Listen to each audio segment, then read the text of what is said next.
ଆଉ ଏ ସୁଯୋଗ ପାଇଁ ମୁଁ ସଭାପତି ମହାଶୟଙ୍କୁ ଧନ୍ୟବାଦ ଦିଏ।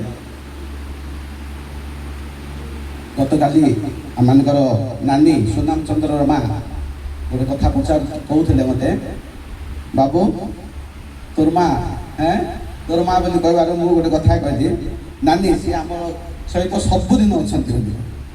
ତେଣୁ ସେ ଦୀପ ଚିହ୍ନ ଦେଉଥିଲା, ମୋ ବାପା ବି ଦୀପ ଚିହ୍ନ ଦେଉଥିଲେ। କିନ୍ତୁ ମୋତେ କେବେ ସ୍କୁଲକୁ ଯିବାକୁ ହେଳା କରିନାହାନ୍ତି, ସଣ୍ଡେ ସ୍କୁଲ ଯିବାକୁ କେବେ ମୋତେ ହେଳା କରିନାହାନ୍ତି। ତେଣୁ ସେଇ ଅନୁସାରେ ଆଜି ଆପଣମାନଙ୍କ ସମ୍ମୁଖରେ ମୁଁ ଠିଆ ହେଇପାରୁଛି। ସେଥିପାଇଁ ମୋ ପିତାମାତାଙ୍କୁ ମୁଁ ବିଶେଷ ମନେ କରୁଛି। ଏବେ ସେ ଯାହା ହଉ ମୋର ସାକ୍ଷ୍ୟ, ଗରିବ ଫ୍ୟାମିଲିରେ ଜନ୍ମ ହେଲେ ମଧ୍ୟ ପ୍ରଭୁଙ୍କ ଦୟା ମୋର ଆଗେ ପଛେ ବାମେ ଡାହାଣେ ସବୁବେଳେ ରହିଥାଏ। ମୁଁ ବହୁତ ଚେଷ୍ଟା କରିଛି ଚାକିରି ପାଇଁ, କିନ୍ତୁ କୌଣସି କାର୍ଯ୍ୟରେ ହେଇପାରିଲା ନାହିଁ। ଗୋଟେ 3rd ଡିଭିଜନ ପିଲା, ଜଷ୍ଟ ପାସ୍ ପିଲା, ଚାକିରି ଖୋଜିବାଟା ବୋଧେ ସମ୍ଭବ ନାହିଁ। କିନ୍ତୁ ମୋ ମନରେ ବିଶ୍ୱାସ ଥିଲା। ଆଉ ମୋ ଶାଶୁ କହୁଥିଲେ, ଜମିକୁ କହୁଥିଲେ ସୁଧିରାକୁ, ଜମି ତୋର ବୋଲେ ତୋର ବୋଲେ ସୁମଳ, ମୋ ନାଁ ସୁମଳ ମାଷ୍ଟର ହେଲେ ହବ, ପାଷ୍ଟର ହେଲେ ହବ। এই ଦୁଇଟା ସବୁବେଳେ ମୋ ଶାଶୁ କହୁଥିଲେ। ମୋ ଶାଶୁ ଶ୍ୱଶୁରକୁ ମୋତେ ବର୍ତ୍ତମାନ ମନେ ଅଛି। ଆଉ ଏ ପ୍ରକାର କହୁ ତାଙ୍କର କଥା ରହିଗଲା। ମୁଁ ନିଛକ ସତ କଥା କହିବି, ଇଣ୍ଟରଭ୍ୟୁ ଦେଇଥିଲି, ଗୋଟେ ଇଂରାଜୀରେ ଗୋଟେ କୋଶ୍ଚିନ୍ ପଚାରିଲେ DI ଅଫ୍ ସ୍କୁଲ୍ସ, ମୁଁ କହିପାରିଲିନି। ମୋତେ ପଛରେ ଏମିତି ମାରିଲେ ଚାକିରି କରିବାକୁ ଆସୁଛି ବୋଲି ଏମିତି କହିଲେ ସିଧା କଥା। ହେଲେ ମଧ୍ୟ ମୁଁ ଭାଙ୍ଗି ପଡ଼ିନି। କିନ୍ତୁ ମୋ ଶାଶୁ ଶ୍ୱଶୁରଙ୍କର ପ୍ରାର୍ଥନା, ମୋ ସ୍ତ୍ରୀଙ୍କର ବଳିଷ୍ଠ ପ୍ରାର୍ଥନା ଆଜି ମୋତେ ଏ ସମୟ ପର୍ଯ୍ୟନ୍ତ ଦେଇଛି। ସେଥିପାଇଁ ମୋ ସୁଧିରାକୁ ମଧ୍ୟ ବିଶେଷ ଧନ୍ୟବାଦ ଦେବି। ହେଲେ ନିଛକ କଥା ଗୋଟେ କହିବି, ଇଣ୍ଟରଭ୍ୟୁ ଦେଲା ପରେ ବର୍ଷଟି ପର୍ଯ୍ୟନ୍ତ ରହିଗଲା, ଚପି ହେଇକିରି ରହିଲା। ଦିନେ ଏଇଠି ଆମର ଗୋଟେ ଛୋଟ ଚାଳ ଘର ଥିଲା। ଚାଳ ଘରରେ ଆମର ପାଳଛଣ ହଉଥିଲା, ପାଳଛଣ ଥିଲା। ସେଇଠି ବସିକିରି ମୁଁ ଭାବୁଥିଲି ଆମମାନଙ୍କର ସ୍ୱର୍ଗତ ଲୋକବୀର ସବୁବେଳେ, ମୁଁ ଗୋଟେ ଏମିତିକା ଲୋକ ଯେ ବାଇବେଲିକାଲ ବିଷୟରେ ସବୁବେଳେ କରେସ୍ପଣ୍ଡେନ୍ସ କରିବି। ହେଲେ ମୁଁ ସବୁବେଳେ ଅପେକ୍ଷା କରିବି। ସେଦିନ ମଧ୍ୟ ବସିକିରି ଅପେକ୍ଷା କରିଛି। ତାପରେ ଭାବୁଛି ଆଜି ହେଲେ ପ୍ରଭୁ ସେଇଟା ଯୋଗେଇବ କିଏ ବୋଲି। ତାପରେ କିଛି ସମୟ ଗଲା ପରେ ସେ ଗୋଟେ ଜିନିଷ ଆଣିକରି ଦେଲେ ମୋତେ, ମୋର ଆପଏଣ୍ଟମେଣ୍ଟ ଲେଟର ଆଣିଦେଲେ। ଭୋ ହେଇକରି ସେ ଘରେ କାଢ଼ି। ତାପରେ ଆମ ମିସେସ୍ କାଠକୁ ଯାଇଥିଲେ, ସେ କାଠ ଧରି ଆସିଲେ। ଜମି ଗୋଟେ କଥା କହିଲେ ବିଶ୍ୱାସ କରିବ କି ବୋଲି କହିଲେ, ହଁ ବୋଲି କହିଲେ। ତାପରେ ତାଙ୍କୁ କହିଲେ ମୋର ଆର ଭାଲିଆ ସାହିରେ ମୋର ଟିଚର ପୋଷ୍ଟିଂ ହେଇଛି ବୋଲି କହିଲେ। ଆମେ 2 ଜଣ ପ୍ରଭୁଙ୍କୁ ସେ ସମୟରେ ଧନ୍ୟବାଦ ଦେଲୁ। ଆଜି ମଧ୍ୟ ସେ ଅଶ୍ରୁ ମୋର ଶୁଖୁ ନାହିଁ। କାରଣ ଯେଉଁ ପ୍ରକାର ଅନୁଗ୍ରହ ପ୍ରଭୁ ଆମକୁ ଦେଇଛନ୍ତି, କୋଟି ପ୍ରଣାମ କଲେ ମଧ୍ୟ ମୁଁ ତାଙ୍କ ଋଣ ଶୁଝିପାରିବି ନାହିଁ। ଆଉ ଅଧିକ ମୁଁ କିଛି କହିବିନି, ମାତ୍ର ଆପଣମାନେ ସମ୍ପୂର୍ଣ୍ଣ ସହଯୋଗର ସହିତ ଆପଣମାନଙ୍କର ବଳିଷ୍ଠ ପ୍ରାର୍ଥନାରେ ଯାଇ ଆସିଛୁ। ସେଥିପାଇଁ ଆପଣମାନଙ୍କୁ ଆମ ପରିବାର ତରଫରୁ ଧନ୍ୟବାଦ ଜଣାଉଛି। Thank you.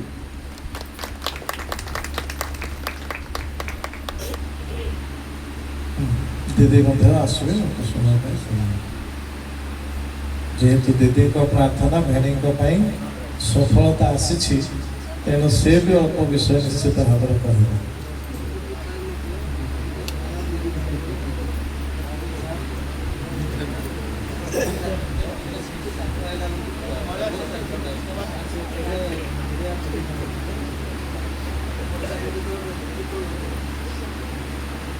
प्रभु को धन्यवाद दे। आज कार्यक्रम उपस्थित होता प्रत्येक प्रभु श्रीकृष्ण नाम नमस्कार जनाए। समस्त नमस्कार। मुझे कौन कहबी केमती भाव कहबी मुझे जानी। प्रभु मत गोटे शिक्षक परिवार मत से अनुग्रह कर बढ़ेले। अति गरीब परिवार प्रभु मत विवाह करने से मत साहाय्य कले। से किसी विचलित हेली ना। जाऊ जाऊ मो जीवन में अनेक किसी परिस्थिति आसिले मु प्रभु को धन्यवाद दूसरी, प्रार्थना करूँ प्रभु तुम इच्छा मैंने प्रकार भाव में स्वामी स्त्री एक मन मैंने 2 जन व्यवहार होलु। आम शाशु जहाँ कि से सौरागा जाकि से आणुले आम गोटे गोटे राति खावा नथिले मते आम मांडिया तंबा कर खाऊलु। मो ससुर शाशु मो स्वामी से मु प्रभु को धन्यवाद दूसरी। ମୁଁ ବିରକ୍ତି ହେଉନଥିଲି କି ପଡ଼ୋଶା ଘରେ ମୋ ମା ଘରେ ଅଛନ୍ତି ବୋଲି ମୋ ମା ଘରକୁ ମୁଁ ଦୌଡ଼ୁନଥିଲି, ପ୍ରାର୍ଥନା କରୁଥିଲି ସବୁବେଳେ। ଆଉ ସେ ପ୍ରକାର ଭାବରେ ପ୍ରଭୁ ଆମମାନଙ୍କୁ 3ଟି ଛୁଆ ଦେଲେ, ପୁଅ ଗୋଟିଏ ଝିଅ 2ଟି ଦେଲେ। ଆଉ ସେମାନଙ୍କ ସହିତ ଆମମାନେ ଏମିତି ଆସୁ ଆସୁ ଅସୁବିଧାରେ ଏମିତି ଆସୁ ଆସୁ ମୁଁ ପ୍ରାର୍ଥନା କରୁଥିଲି ସବୁବେଳେ। ଆଉ ଯେତେବେଳେ ଏମିତି ପ୍ରାର୍ଥନା କରି ଆସୁଛି, ଆଉ ମୋ ମା କହିବା କଥା ଆମ ସ୍ୱାମୀ କହିଛନ୍ତି, ଆପଣମାନେ ଶୁଣିଛନ୍ତି। ଆଉ ସେ ପ୍ରକାର ଭାବରେ ମୁଁ ହତଛାଡ଼ ହେବାର ନାହିଁ, କିନ୍ତୁ ପ୍ରାର୍ଥନା ସବୁବେଳେ କରୁଥିଲି। ଆଉ ମୋର ଗୋଟେ ଚିନ୍ତା ଥିଲା ଯେ ପ୍ରଭୁଙ୍କ ଲୋକମାନଙ୍କୁ ଆସିଲେ ମୁଁ ସେମାନଙ୍କୁ କେବେ ଛାଡ଼ୁନଥିଲି। ସେତିକିବେଳକୁ ମୋତେ ଗୋଟେ 5 ଟଙ୍କା ମିଳିଲେ ମୁଁ ପ୍ରଭୁଙ୍କ ଲୋକମାନଙ୍କୁ ଦେଉଥିଲି, କି ଏମାନେ ପାଇଛନ୍ତି ସେମାନେ ତାହା ଜାଣୁଥିବେ। ଆଉ ସେ ପ୍ରକାର ଭାବରେ ମୁଁ ପ୍ରାର୍ଥନା କରି ଆସୁ ଆସୁ ପ୍ରଭୁ ମୋତେ କଥା କହିଲେ, ଆଉ ସେ ଟ୍ରେନିଂ ଯିବା ପାଇଁ ବୋଲି ପ୍ରଭୁ କଥା କହିଲେ। ଆଉ ଯେତେବେଳେ ମୋତେ ସ୍ୱପ୍ନରେ କଥା କହିଲେ, ମୁଁ ସାଙ୍ଗେ ସାଙ୍ଗେ ମୋ ସ୍ୱାମୀ ସଜାରେ କହିଲି, ଆଉ ତୁମେ ଟ୍ରେନିଂ ଯିବ, ମୋତେ କଥା କୁହାହେଲା ତୁମେ ଟ୍ରେନିଂ ଯିବ। ସତରେ ସେ ପ୍ରକାର ଭାବରେ ତାଙ୍କୁ ଟ୍ରେନିଂ ଯିବା ପାଇଁ ମଧ୍ୟ ପ୍ରଭୁ ସାହାଯ୍ୟ କଲେ। ସେ ଟ୍ରେନିଂ ଗଲେ, ଟ୍ରେନିଂ ଆସିଲା। ସେ ଟ୍ରେନିଂ ଯେତେବେଳେ ଗଲେ ମୁଁ ଅନେକ ଭାବରେ କଷ୍ଟ ପାଇଛି। 2ଟା ଛୁଆମାନଙ୍କ ସହିତ ମା ଘରେ ରହୁଥିଲୁ। ଆଉ ଯେତେବେଳେ ମା ଘରେ ରହୁଥିଲୁ ଅନେକ ଲୋକମାନେ ଆମକୁ ନିନ୍ଦା ବି କରୁଥିଲେ। ଆଶ୍ରମ ସ୍କୁଲରେ ମାନେ ଅନାଥ ଆଶ୍ରମ ସ୍କୁଲରେ ପିଲାମାନଙ୍କୁ ଛାଡ଼ି ଦେଇଛନ୍ତି ବୋଲି ଲୋକମାନେ ଅନେକ ଲୋକ କହୁଥିଲେ, କିନ୍ତୁ ସେଥିରେ ମଧ୍ୟ ମୁଁ ଦୁଃଖ ହେଉନଥିଲି। ଆଉ ମୋ ସ୍ୱାମୀ ଯେତେବେଳେ ସେ ଟ୍ରେନିଂ ଗଲେ, ଆଉ ସେ ସମୟରେ ମୋ ମା ବାପା ଯାହା କିଛି ଜିନିଷ କିଛି ଦେଇଥିଲେ ମୁଁ ତାହା ବିକି ମୋ ସ୍ୱାମୀଙ୍କୁ ଦେଇଥିଲି। ଆଉ ସେଥିରେ କିଛି ସେଇଟା ସରିଗଲା ପରେ ମୋ ପାଖରେ କିଛି ଉପାୟ ନାହିଁ, ମୁଁ କ'ଣ କରିବି? ବାପା ଘରେ ରହୁଛି, ଆଉ ମୋ ପିଲାମାନଙ୍କୁ ଯାହା କିଛି ଆବଶ୍ୟକତା ବାପା ମା ସମ୍ଭାଳୁଛନ୍ତି। ଆଉ ଖାଇବାକୁ ବେଳେବେଳେ ଆମ ଦାଦା ବଞ୍ଚିଛନ୍ତି ମିନିମମ୍ ପାଣି, ଯିଏକି ଆମ ଦାଦା ରାୟଗଡ଼ରେ ରୁହନ୍ତି। ସେ ସପ୍ତାହକୁ ସପ୍ତାହ ସେ ପରିବା ବ୍ୟାଗରେ ଆଣି ସେ ଆମମାନଙ୍କୁ ଦେଉଥିଲେ। କିଛି ପିଲାମାନଙ୍କ ପାଇଁ ଖାଦ୍ୟ ସପ୍ତାହ ସପ୍ତାହ ପଠାଉଥିଲେ। ଏ ପ୍ରକାର ମୋ ଦାଦା ମଧ୍ୟ ଜୟପୁରରେ ଯିଏ ରହୁଛନ୍ତି, ସେ ମଧ୍ୟ ଆସିଲେ ମୋତେ ଲୁଗାପଟା ଆଣି ଦେଉଥିଲେ। ସେ ପ୍ରକାର ଭାବରେ ଆମେ ଜୀବନଯାପନ କରୁଥିଲୁ। ମୋ ଶାଶୁ ଲୁଚେଇ ଲୁଚେଇ, ମୋ ଶ୍ୱଶୁରକୁ ଲୁଚେଇ ଲୁଚେଇ କିଛି ଖାଇବା ପାଇଁ ଆଣି ଦେଉଥିଲେ। ଏ ପ୍ରକାର ଭାବରେ ଆମେ ଚଳୁ ଚଳୁ ଆଉ ତାଙ୍କର ଟ୍ରେନିଂ ସମାପ୍ତ କଲୁ। ବା ସେ ବି ଆଉ ସବୁ ବିଷୟ ହେଲେ, ଆଉ ମୁଁ ବି କାମ କରି ବହୁତ କଷ୍ଟରେ ସବୁ କାମ କଲି। ମୋ ମା ଘରେ କେବେ ମୁଁ କିଛି କଷ୍ଟ କରିନଥିଲି, ଆଉ ସବୁ କାମ ମୁଁ କଲି। ଏପରିକି ମୁଁ ପଦାସାହି ପର୍ଯ୍ୟନ୍ତ ରୋଡ଼ କାମ କରିବା ପାଇଁ ମୋତେ ଗଲି। ଆଉ ସେତେବେଳେ ଆମମାନଙ୍କର ପ୍ରଭୁଙ୍କ ଦାସ ଅଛନ୍ତି ବିଶାଲ ଆଜ୍ଞା, ଆଉ ସେ ମୋ ଭେଣୀ ସହିତ ଆସୁଥିଲେ। ଆଉ ମୋତେ ଦେଖିକି ସେ କାନ୍ଦିଲେ ଯେ ମୋ ଝିଅ ଏ ପ୍ରକାର ଭାବରେ ସେ ଦୁଃଖ ପାଉଛି। ହେଲେ ମଧ୍ୟ ମୋ ଜୀବନରେ ମଧ୍ୟରେ ମୋତେ ଦୁଃଖ ଲାଗୁନଥିଲା ଯେ ମୋ ସ୍ୱାମୀ ଟ୍ରେନିଂ ଯାଇଛନ୍ତି, ମୁଁ କେମିତି କରି ତାଙ୍କୁ ଆଉ ସାହାଯ୍ୟ କରିବି, ଏଇ ଆଶାରେ ମୁଁ କରୁଥିଲି। ତାପରେ ସେମିତି ହେଲା ପରେ ଟ୍ରେନିଂ ଶେଷ ହେଲା ପରେ ଆଉ ବର୍ଷେ ଏମିତି ରହିଗଲା ପରେ ମୁଁ ପ୍ରାର୍ଥନା କରୁଛି, ପ୍ରଭୁ ଟ୍ରେନିଂ ଆସିଲେ କ'ଣ ହେବ? ତାପରେ ଆଉ ଥରେ ମୋତେ କୁହାହେଲା ସେ ଟ୍ରେନିଂର ତ ଅବଶ୍ୟ ପାସ୍ ଫେଲ୍ ଅଛି ନା। ମୁଁ ପ୍ରାର୍ଥନା କରୁଥିଲି, ପ୍ରଭୁ ପାସ୍ ହେଲେ ହେବାର ଅଛି, ଫେଲ୍ ହେଲେ 2ଟା ବିଷୟ କ'ଣ ହେବ? ଆଉ ପ୍ରଭୁ ମୋତେ କଥା କହିଲେ ଅଙ୍କ ତାରିଖରେ ସେ ପାସ୍ ହେବେ, ଆଉ ତାହା ଅର୍ଡ଼ର ଆସିବ। ସେ ପ୍ରକାର ଭାବରେ ମୁଁ ତାଙ୍କୁ ଜଣେଇଦେଲି ସାଙ୍ଗେ ସାଙ୍ଗେ। ପରେ କହିଲେ ତ ମିଛ ବୋଲି କହିବ ନା, ସେଥିପାଇଁ ମୁଁ ତାଙ୍କୁ ଜଣେଇଲି। ବିନୁ ବାପା ସେ ଶୋଇବା ଲୋକ ଉଠେଇ କରି କହିଲି ଯେ ତୁମେ ପାସ୍ ହେଇଯାଇଛ, ପ୍ରଭୁ ମୋତେ କଥା କହିଲେ। ଆଉ ସେ ପ୍ରକାର ଭାବରେ ଆଉ ସେ ପାସ୍ ହେଲେ। ପାସ୍ ହେଲା ପରେ ସେମିତି ରହିଲେ। ତାପରେ ସେ ଯେତେବେଳେ ସେ ଚାକିରି ଅର୍ଡ଼ର ଆସିବ, ସେଇଟା ବି ମୋତେ ପ୍ରଭୁ କହିଲେ ଯେ ତୁମେ ଆଉ ତୁମକୁ ଅର୍ଡ଼ର ଆସିବ ବାପା, ମୋତେ ପ୍ରଭୁ କଥା କହିଲେ। ତା ବି ମୁଁ ତାଙ୍କୁ ଜଣେଇଦେଲି। ପଛକୁ ମୁଁ ତାଙ୍କୁ କିଛି ଆଗରୁ ସ୍ୱପ୍ନରେ ଶୋଇବା ସେଥିରେ ହିଁ ତାଙ୍କୁ ମୁଁ କହିଦେଇଛି। ଆଉ ସେଥିପାଇଁ ମୁଁ ପ୍ରଭୁଙ୍କୁ ଧନ୍ୟବାଦ ଦେଉଥିଲି ସବୁବେଳେ। କେତେ ଦୁଃଖ ଆସିଲେ ମଧ୍ୟ ମୋ ଜୀବନରେ ମୁଁ କେବେ ହେଲେ ମୁଁ ଦୁଃଖ କରୁନଥିଲି। ପ୍ରଭୁଙ୍କର ଇଚ୍ଛା, ପ୍ରଭୁ ମୋତେ କ'ଣ କରିବେ। ଆଉ ମୋ ବଡ଼ ଭାଇ ସେ ମଧ୍ୟ ମୋ ପାଇଁ ବହୁତ ଚିନ୍ତା ପ୍ରାର୍ଥନା କରୁଥିଲେ, ସବୁବେଳେ ମୋ ପାଇଁ ଚିନ୍ତା ହେଉଥିଲେ। ଗରିବ ଘରକୁ ମୋ ମା ବାପା ଦେଇ ଦେଉଛନ୍ତି, ମୋ ଭଉଣୀ କେମିତି ହେବ? କିନ୍ତୁ ସବୁ ପ୍ରକାର ପରିସ୍ଥିତିରେ ପ୍ରଭୁ ମୋତେ ଅନୁଗ୍ରହ କରି ସବୁ ସାହାଯ୍ୟ କରି ସେ କ'ଣ କଲେ, ଆଉ ପ୍ରଭୁ ତାଙ୍କୁ ଚାକିରି ଦେଲେ।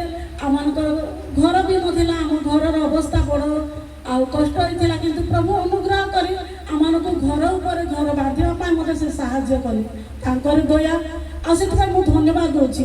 ଆଉ ଯେତେବେଳେ ଏତେ ବର୍ଷ ଧରି ଆମ ସ୍ୱାମୀ ଯେ ଚାକିରି କଲେ, ମୋର ଭିତରେ ଗୋଟେ ମାଙ୍କ ଗୋଟେ ହେଇଛି ବୋଲବା, ମୋର ଭିତରେ କିଛି ନଥିଲା ବିଲକୁଲ। ମୋର ଭିତରେ ସମସ୍ତେ କହିବେ ଗୋଟେ ମାଷ୍ଟ୍ରିଆଣୀ ତୁ ବୋଲିକରି କହିଲେ, ମୋର ଭିତରେ କିଛି ଫିଲ୍ ହେଉନଥିଲା ମୋର ମାଷ୍ଟ୍ରିଆଣୀ ବୋଲି।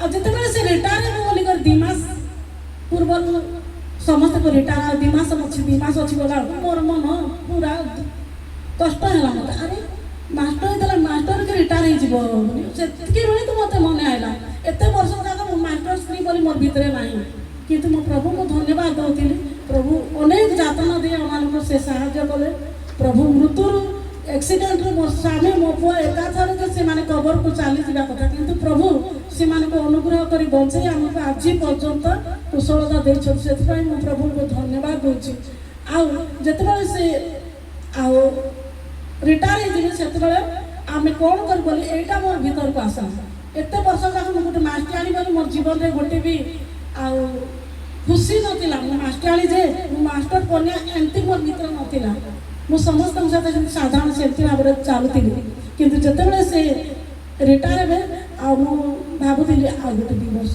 बढ़ी भल होता पुणी मत ए चेतना आईला यहाँ मुझे भाविली किंतु प्रभुकर इच्छा आम कौन मु जाने ना आम बहुत गरीब फैमिली प्रभु आम को से गोटे दरमारू आमर समस्त विषय से तुले आसी प्रभु को धन्यवाद दूसरी आ मोर छुआ मान निमंते मो 2टी जुई मान निमंते बोऊ सब बेले प्रार्थना करेंगे प्रभु जेपरी मोर जुई मान नाम बढ़े मो पिला माने जेपरी परित्राण प्राप्त हे प्रभु नाम बचे यह मोर प्रार्थना आ प्रत्येक को अनुरोध करुच्ची मो परिवार निमंते मो स्वामी को शरीर सब भल रहुनी प्रभु जेपरी आरोग्यता रखिए मोर एकमात्र पुअर जीवन जेपरी सुखमय हे मो झील मान जीवन जुई को जीवन बोऊ को जीवन ये आम परिवार निमंते प्रत्येक प्रार्थना स्मरण करेंगे प्रत्येक